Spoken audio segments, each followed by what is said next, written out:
Sometimes it gets so normal, it seems weird to come in here and do a talk sort of around the topic. It really does. You're like, geez, it's like talking about air or something. I don't know. I guess that's when it gets really good, is when there's no one there to know it's really good. You know, that's really the beautiful thing about it. It's like that guy, someone sent me an email by a statement by a Zen master from Japan, Dogen, I think that's how you say it, D-O-G-E-N. And he says, I think he says, the study of Buddhism is the study of self. And to study the self is to forget the self. And that's really that simple. Yeah? So when you study the self, it usually distills into one bit of information, which is, I'm not that. And when you're not that, then what you are can become obvious. But it can't become obvious to what you're not. So, if the situation is identification, and your identification as what there's an act of being identified as what you're not, then that state isn't going to find out what you are. Yeah? It's not going to find out from that state of being identified as what you're not. You can't find out what you are. So the thing is the question, are you that state that you feel you're in? If you're not that state you feel you're in, you may find out that's what you are. Yeah?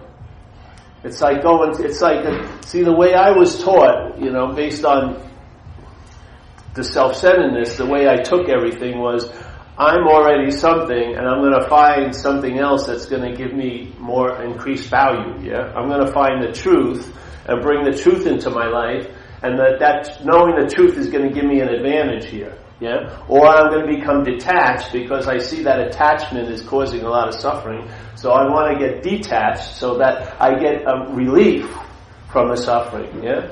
But that's also a desire to get relief from suffering. So I can't ever get out of the mix. Can't get out of self.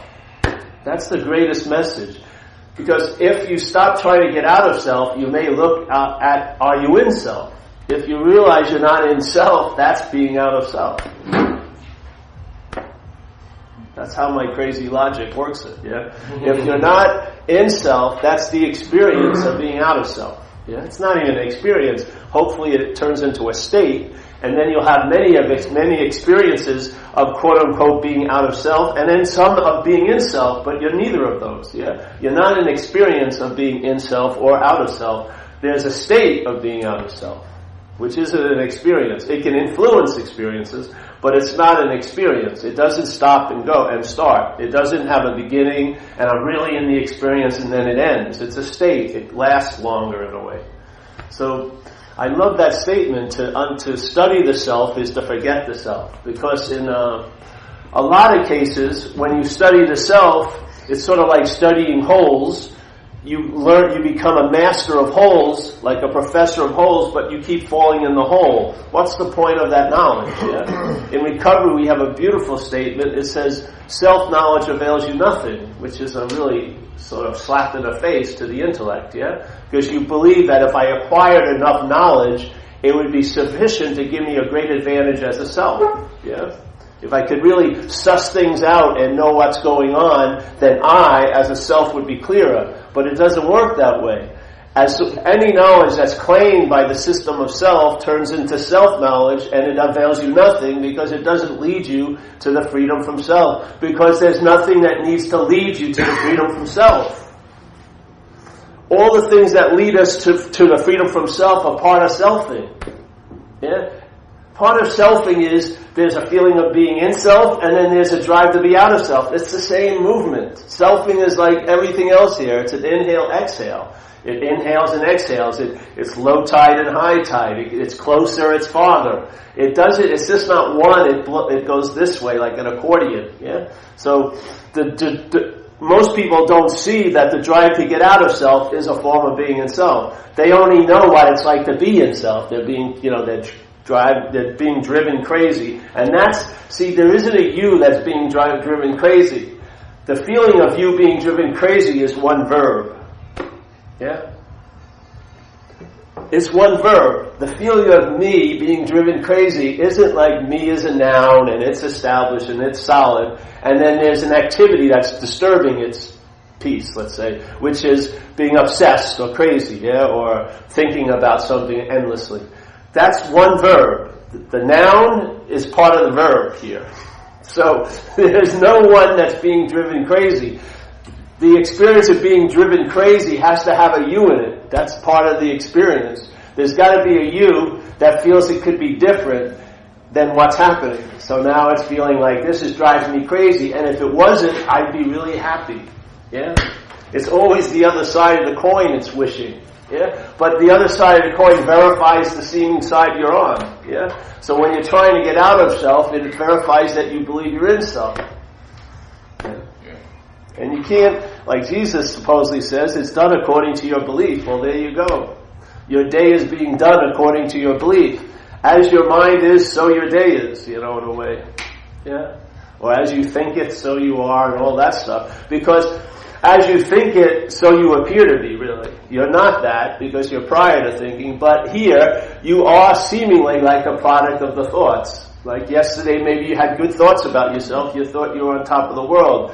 You were wearing the exact same clothes, you looked seemingly really cool in the mirrors and the reflections that store windows and stuff, yeah? Then the next day, you have the exact same outfit on, but you're thinking you're a fucking loser and you look terrible, and now those pants don't look good, the jacket's too big, not the shoes, oh fuck those shoes, yeah? Same thing. So it's as the thinking makes it so.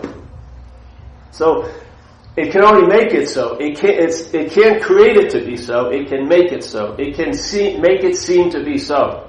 That's the power of thought here. Yeah?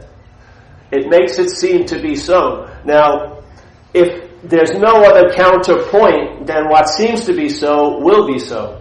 So in recovery, they talk about the acronym of FEAR, false evidence appearing real. Well, that's exactly what's happening all day. When something's appearing to be real, it's false evidence because it's not real, basically. It's false evidence appearing real. So the false evidence is that this is real. Yeah? And as soon as I believe it, it appears to be so. So my experience verifies the belief. It's like you're caught in a loop. So if you're relying on thought to get out of thought, that's a whole lot of thought. Yeah? You can't, it's not a ladder you can climb out of the system by. Thought doesn't lead to an exit. Yeah? You can't think yourself out. You can't do yourself out. You can't feel yourself out. Yeah? Maybe best way is to question are you in? If you question are you in, you may find out there's no need to get out. That's it. Yeah? Then you've been relieved of the need to be liberated. Yeah, because the head's looking for liberation every day. I was hoping I'd be liberated by that peanut butter bar I ate this morning. I'm hoping I'll be liberated by that movie I go to later. I'm hoping I'm going to be liberated by not seeing any of you the rest of the day. I'm hoping I'm going to be liberated by this and that and this and that. I'm hoping to get liberation all the time because there's this huge need to be liberated. Not from me, but from self. Yeah. And it's very easy to be liberated from self is by realizing there is no self. That's the best way to get liberated. If it's a solid thing and you're it, good luck with getting liberated from it. Yeah? You can't transcend an imaginary place. Yeah? That's the dilemma. We've tried it. Some of us have tried it in this room. I mean, I always use this, but I match my devotion to drugs with any spiritual devotee in the history of scriptures. You know, the monkey god, Hanuman, all those people. I'm way up there right with them. I gave everything away. I'd do anything to get high. Yeah? There's no point I could get any lower. And yet I kept getting lower. I prostituted myself constantly. I loved it. I worshipped it. And yet there's no transcendence. You can't transcend someplace you're not in. Yeah? So when you really think you're fucked, the best way is to admit that you're fucked, and there's the possibility of being unfucked. As soon as you try to unfuck yourself, you're more fucked. I just had a long conversation with someone who's in one of those vice stories. There's no way he can get out. Yeah? He's pinned in by everything. And the processing of that, he thinks he wants to get out, but that's actually because he believes he's in. Yeah. So the only point then is to surrender. To stop and just say, hey, there's no freaking way I can possibly do this. And then in that acknowledgement, something gets done. Yeah. Your transmitter picks up another station other than K-Paul, and then you get some other information. There's some more chairs if you like. And there's some up here. We'll move it to the corner.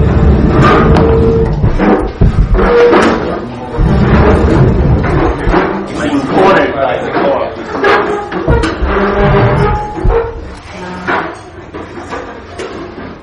There's a large amount of people just entered to the meeting.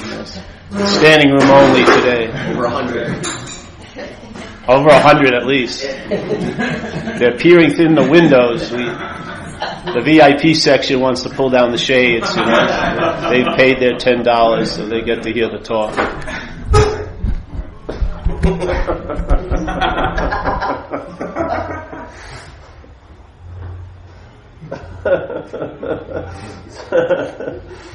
I remember the first video, the guy that I did the first video with is here, he's out there with the kids.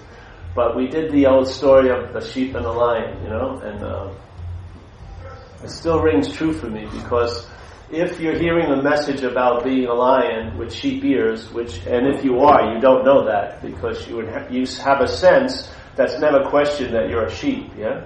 So when you hear the glories of being a lion, and maybe it stirs a yearning for that kind of freedom it seems to imply, walking through, nothing screws with the lion, and he doesn't have to worry about who's going to be the next sweater and all like this, he kick ass. So the sheep really would like to be a lion, yeah?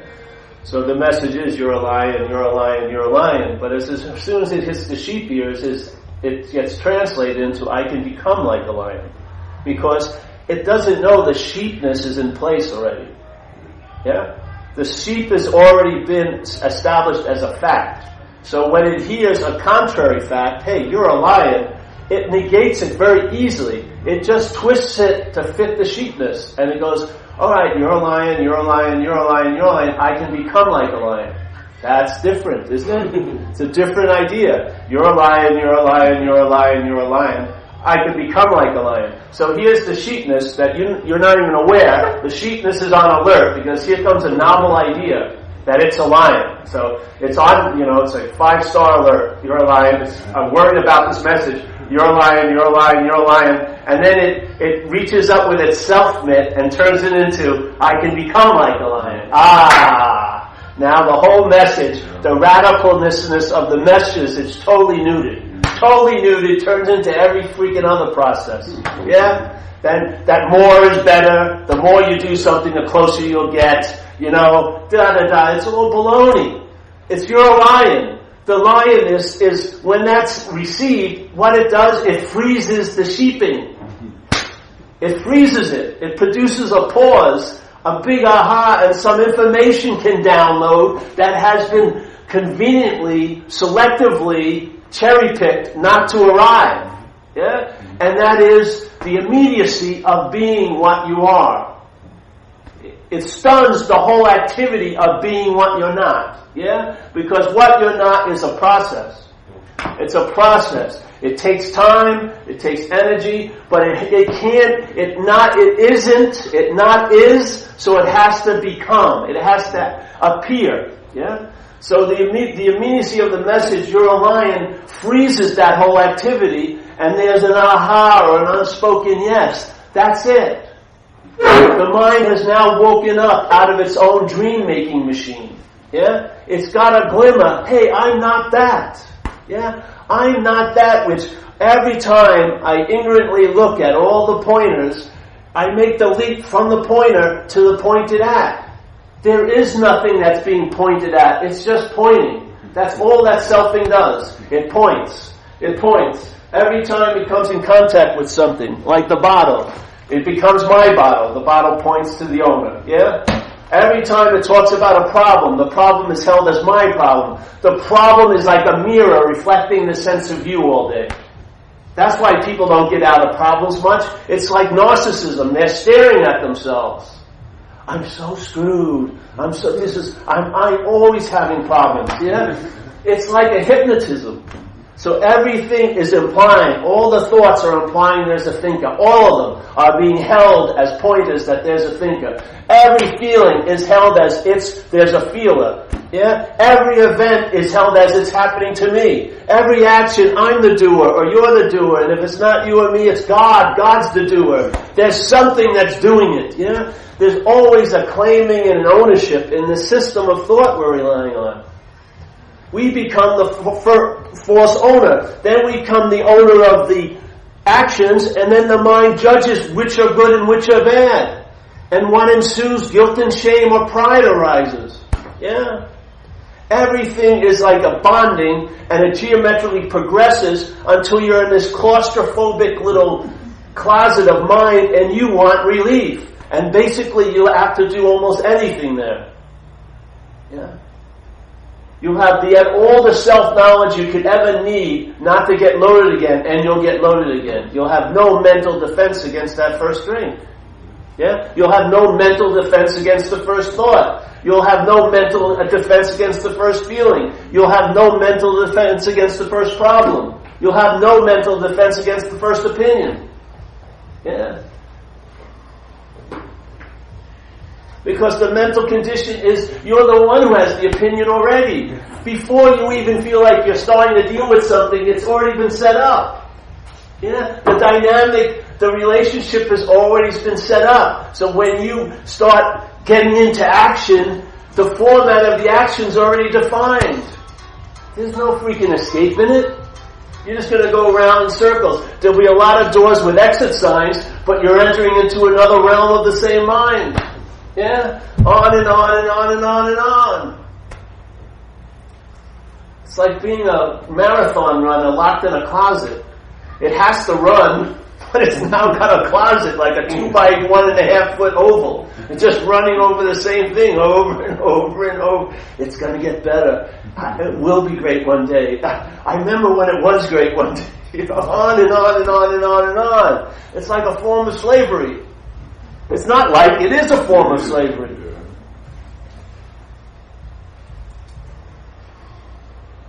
And then in self-centeredness, how well do you process a day in self-centeredness? How good are you a processor here? Give me a break. You're overwhelmed by when you wake up. The mind's just raring to go already, telling you how sucky you are. It's never going to get good. And then you're believing at least a little of it, because you're not just hearing it, you're listening to it. So you're sort of a paid subscriber to its little propaganda station. And you know what I mean? Let me have my coffee. Because we're confronted with processing a lot of information, and we're not a good processor. Yeah? And we're basically smoking the fumes of that processing. People want to get out of this inherent guilt, so they blame others. It doesn't fucking work. All of the strategies of the system to get out of itself don't work. Yeah. So how many times have you tried to get the new something? How many times? And how much did all the somethings you've gotten add up to? Nothing, basically. Why not start with nothing? Start with nothing. Start from the place you wanted to get away from. Right here. Start here maybe. Maybe this is where it is. Like St. Francis says, it saves us so much time. What's looking is what you're looking for. What? So what happens when you're looking for something? Isn't the emphasis on what you're looking for? He's switching it around and he says, what's looking is what you're looking for. In other words, what seems to be framed into this movement of looking is what you're looking for, which is the seeing. The awareness, the consciousness of onness is right there. All the while you're looking for what you think would emphasize or symbolize that awareness, that peace of mind. You want to have a peace of mind of your own understanding. Yeah. Usually a piece of ass, actually. Of your own understanding, thinking that's going to lead to a peace of mind. I mean, how many times do you have to rely on a formula that's failed until you wake up? And it's a failed system. Like it says in Recovery, it's a beautiful statement. It saves you so much time if you just hear these things. It says, hey bro, hey sister, why are you in so much fear today? And then you're ready to go off. Oh, my family of origin, what's happening? I got hit by a car, whatever like that. I can't receive love, whatever story. And he just stops it with a period. He says, isn't it because self-reliance has failed you? So whatever it is, whatever anxiety you're in right now, whatever it is, no matter how special you think it is, no matter how unique you think it is, he says it always boils down to one thing: reliance on something that's unreliable. Yeah? Now, if you look at reliance, let's say what would be an incredible high form of reliance on something? To be identified as it. I mean, you can't be more relied on than that. Yeah? When you're resting as that's the highest form of reliance, I would imagine. So we are not only relying on a failed system, we're identified as the failed system. The center of the system is called self, and we're identified as a self. Therefore, we're suffering the slings and arrows of the system. Yeah? We're trying to stop the system from acting out, but it only acts out to a you. That we're not questioning. We want to change how everything's going. We want to manage everyone else's show. We want to, if this wouldn't happen and that would happen, I'd be great. No, you wouldn't. It would be conditional and circumstantial, and the conditions and circumstances would change. And you want to see this, the most changing circumstance and condition is the mental one. The mental one. You can have 99 people sing your praises, and that one person says you're a fraud. The mind dwells on that usually. Yeah. It's agitated. It cannot find rest. It can't recognize rest. If it ever lands into peace, it makes it busy something else. It says, I'm going to lose it. Now the peace that was supposed to create like an ease and comfort is something even, it's more to be anxious about. Jesus Christ, I can't lose the peace? What would that mean? I had the peace and I lost it? I must be a fucking asshole to lose peace. That's happened with me with the Lord of the Universe, the first guru I was with. He was presented as the Lord of the Universe. It's okay. I had a lot of ideas about that. Fuck the Lord of the Universe. Pretty big, large statements, And there I was in relation to the Lord of the Universe, and I didn't like the Lord of the Universe. Now what does that make me? A whole lot.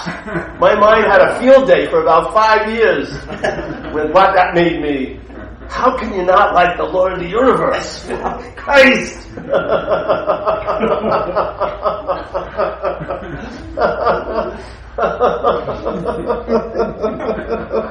There is relief, I'm telling you, man. And it won't look like the way you think. You can try to lose interest in possessions. You can try to lose interest in desires. You can try to lose interest in what your quote-unquote bad behavior. It's nothing like losing interest in self. Nothing. Nothing like losing interest in self.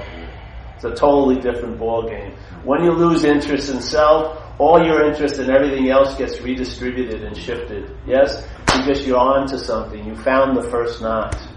Everything, there's a thread that runs through all the other knots of your life. This is from the first one. If the first one loosens up, you'll see everything else will start looking differently. Yeah, you'll know the tree by the fruit. You'll recognize it. Yeah. When you're trying to lose interest in possessions and this and that, you're just gaining interest in you, aren't you? You just take a 2-year course on how to lose interest in self. It's obsession with self. Really. If you look at it that way. Every night you go to groups that they recognize the dilemma of self, but they talk about self the most of anyone else they've ever seen. Yeah? So the whole point is to forget the self, but we're constantly be reminding of it all day. There's a point where, okay, forget the reminder. Let's get into the forgetting. You know what I mean? It's time to forget. I got it. I got what defeated me. Yeah? Let's forget it. How can you forget it as it? You can't. Yeah? But if I'm not that, that's forgetting it. Then you gain interest in others. Then you gain interest in other things. Then you see what you can contribute to life instead of take from life. Then your whole attitude and outlook shifts, yeah? And then by that shifting, you know the problem from the solution. You finally get relief from the real problem, not the real problem, the imagined problem, and then you know the real solution. You know it from the relief, yeah? And then you know the problem from being relieved of it. You have no idea how it is until it's not. Yeah. All the ideas you have about how it is part of how it is until it isn't. Then that's the real relief. Then you're walking around like a free person. Not next week when you're at the retreat, but Saturday morning in Marin City. Yeah?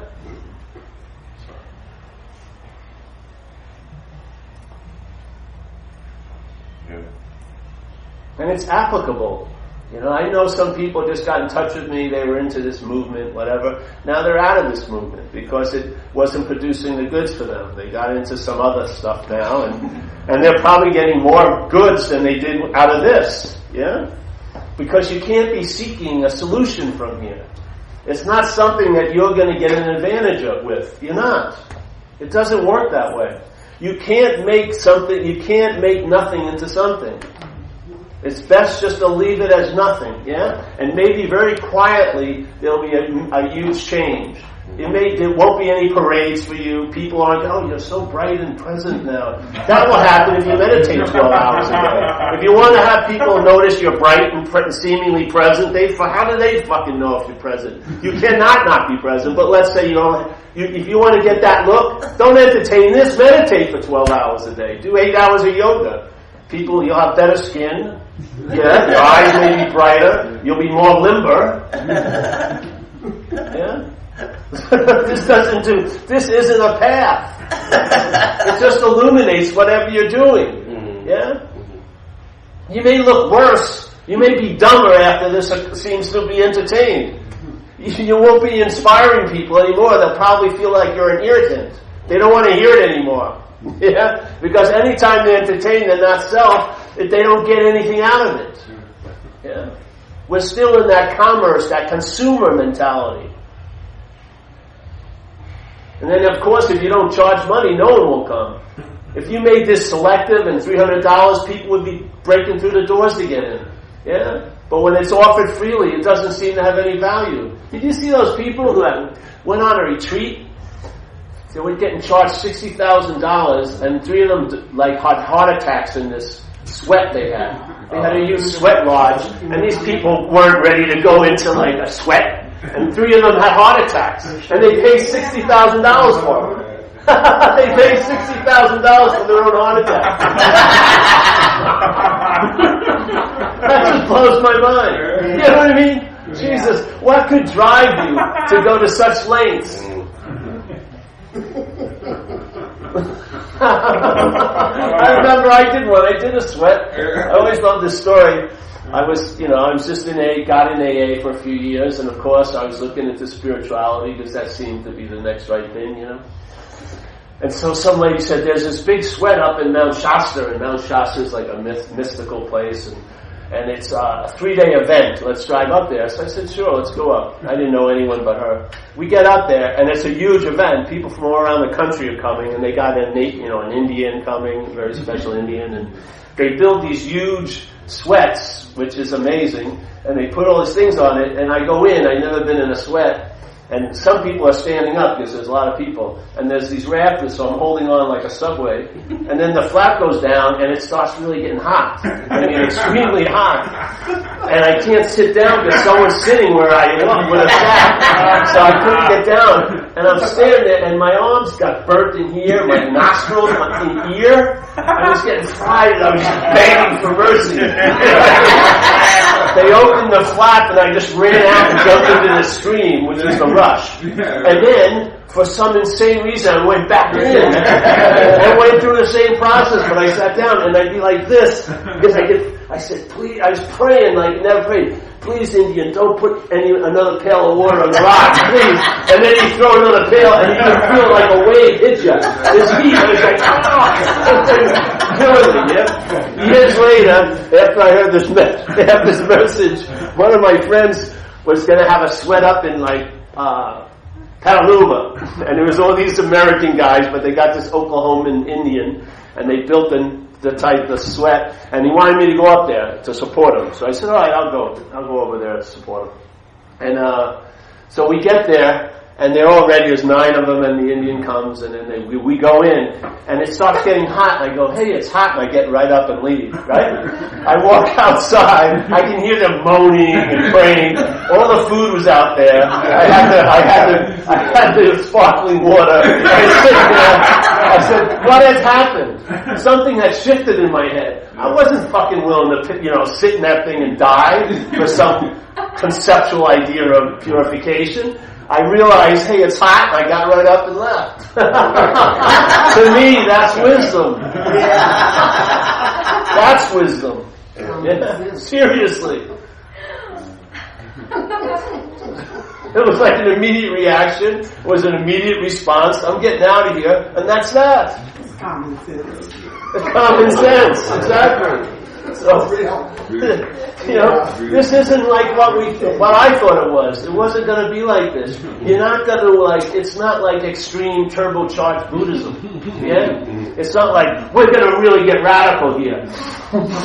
That's not it. It's more of a relaxed awareness. It's just an understanding that maybe, just maybe, you're not that which you're taking yourself to be.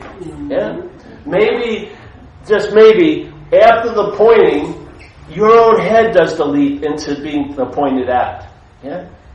Maybe that's why selfing is constantly going on, because for this leap to occur, the pointing has to keep occurring. Yeah? If the pointing isn't occurring, there would be no imaginary leap. So the pointing, the selfing is constantly going on so that the mind, in ignorance, looking at that activity, thinking it's the one who's seeing it, yeah, makes a leap to being the thinker, being the doer, being the feeler, being the body, being ba ba ba ba, yeah. Once that's set up, then it just riffs on self-centeredness. It just riffs on it. Everything else gets interpreted from that point of view. Yeah? And then life's coming at you as if there's this huge light and you're just this little opening. And all of this stuff has to come into you, and you can't process it. You can't. So you disassociate, you distract, you get loaded, you deny, you blame, you make excuses, rationalizations, justifications. These are all activities of a failed system. If you ordered like a couch from a company, and they delivered the couch on time, and the couch was perfect, nothing was wrong with it, and if their record was they always delivered it on time, none of it was ever damaged, would that company need excuses for why they were late? Would they need rationalizations why the couch is broken? Would they need to blame anyone? Oh, that person stopped me from getting their time. They're always on time, it's always available, and they always deliver the goods. That's a workable system. A failed system, if you don't know it's a failed system, check out its pollution, check out its exhaust, rationalizations, justifications, excuses, and blames. You're pretty much onto it, yeah? So just check it out, see it. And if you see that maybe you get this glimmer of an idea that it's a failed system, then instead of dealing in the periphery of the system, go to the center. It's called self-centeredness. So everything is centered on the idea, on the premise of being a long-lasting, independent, separate entity. The doer, the chooser, the haver, yeah? Start questioning that. Question those assumptions. Because those assumptions are allowing impossibilities to be entertained as sureties. Seriously.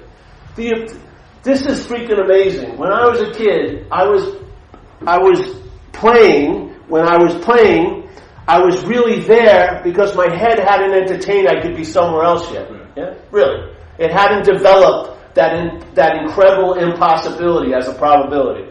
So wherever I was there because I couldn't think I could be anywhere else. Yeah? So now people are trying to get into the moment a lot. There's books, we always talk about it, the first edition is how to get into the moment, and the second edition is how to really get into the moment.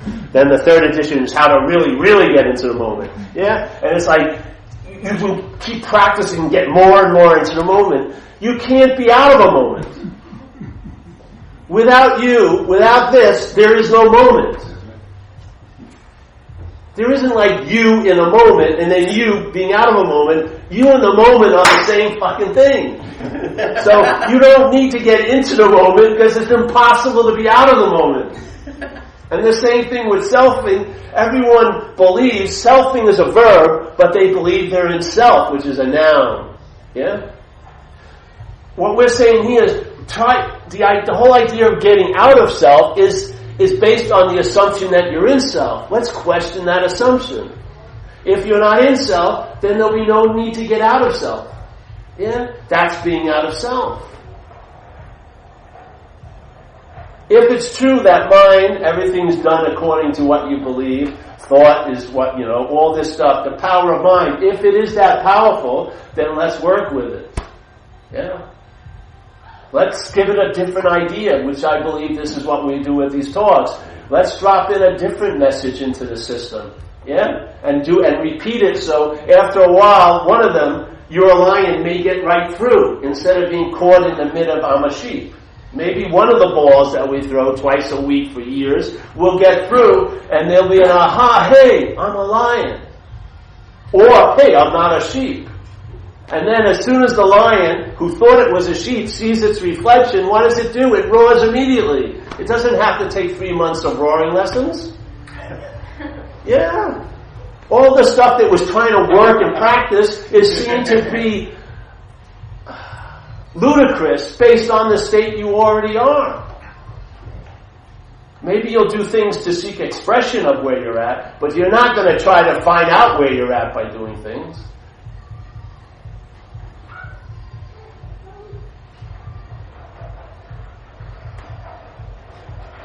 Yeah. What is he saying? The song? I used to love this Kenny Loggins song. This is it. Make no mistake who you are. This is it. Make no mistake who you are. But here, this was and will, when you do make a mistake who you are. Was and will drive you crazy today. Was and will goes on and on. Was and will.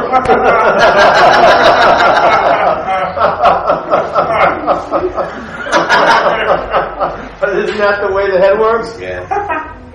In the course, and a lot of other places talk about it. You see only the past.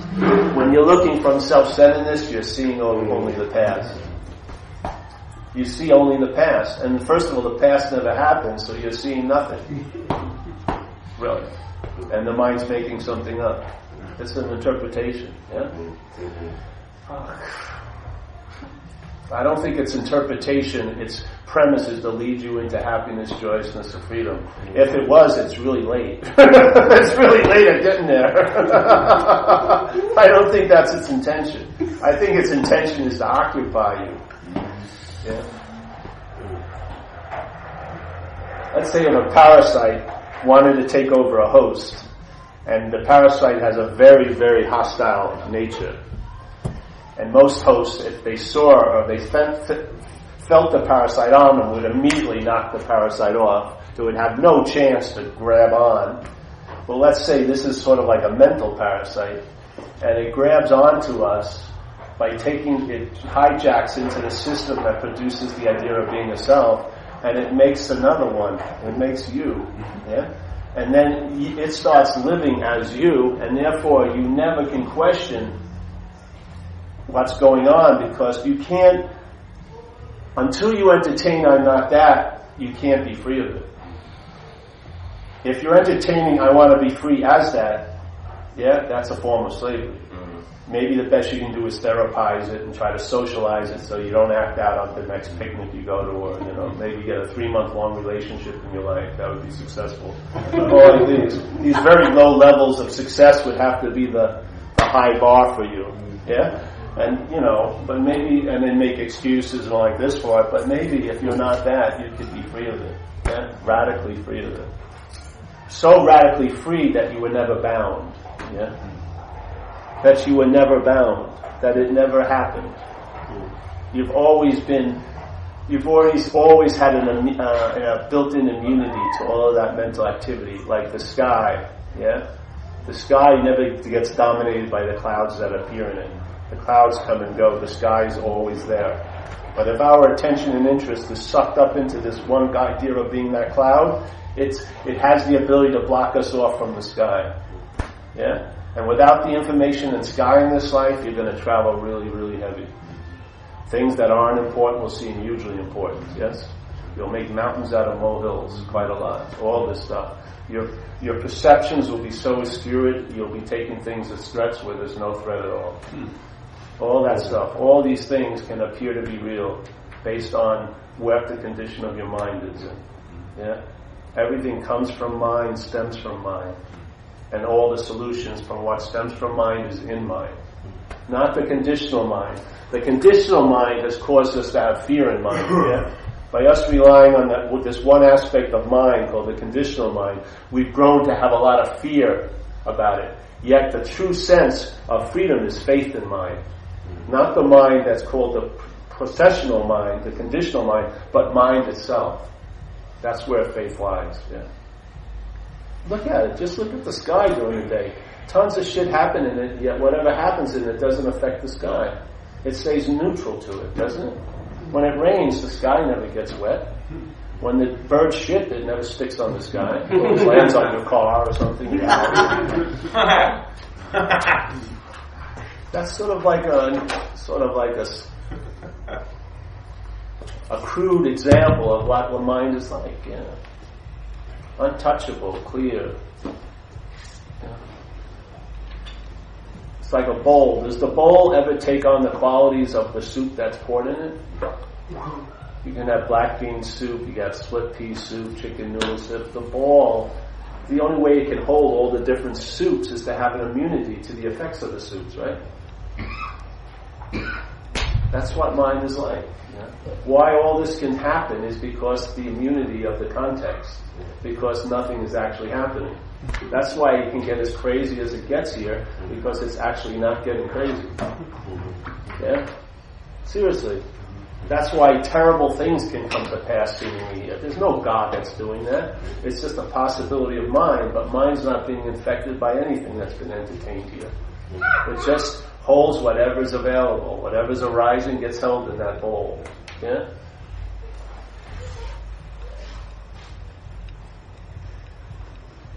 It just brings a little bit of relief from that. The mental condition has taken so much of our interest and attention.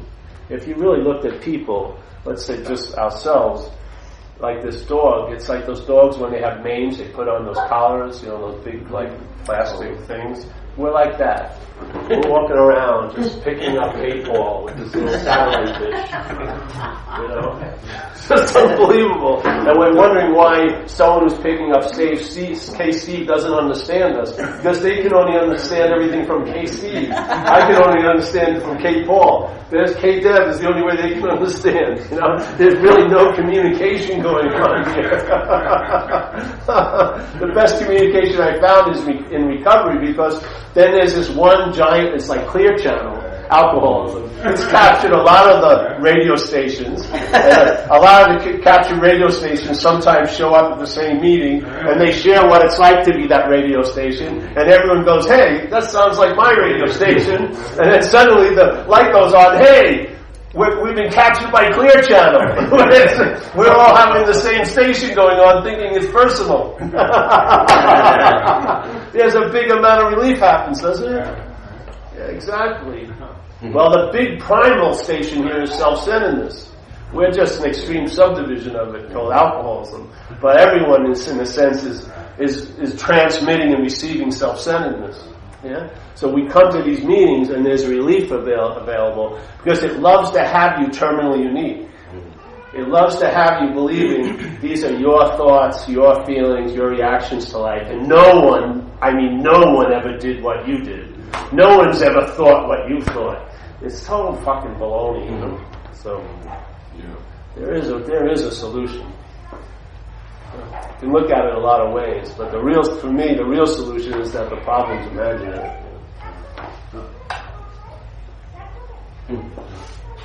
No matter how much it huff and puffs, it can't make it so.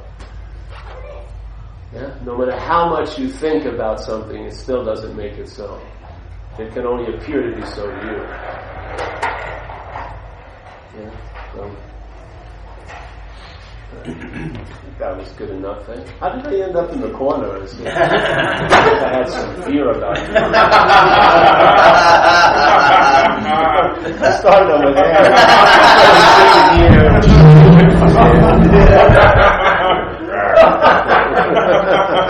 Bad mojo.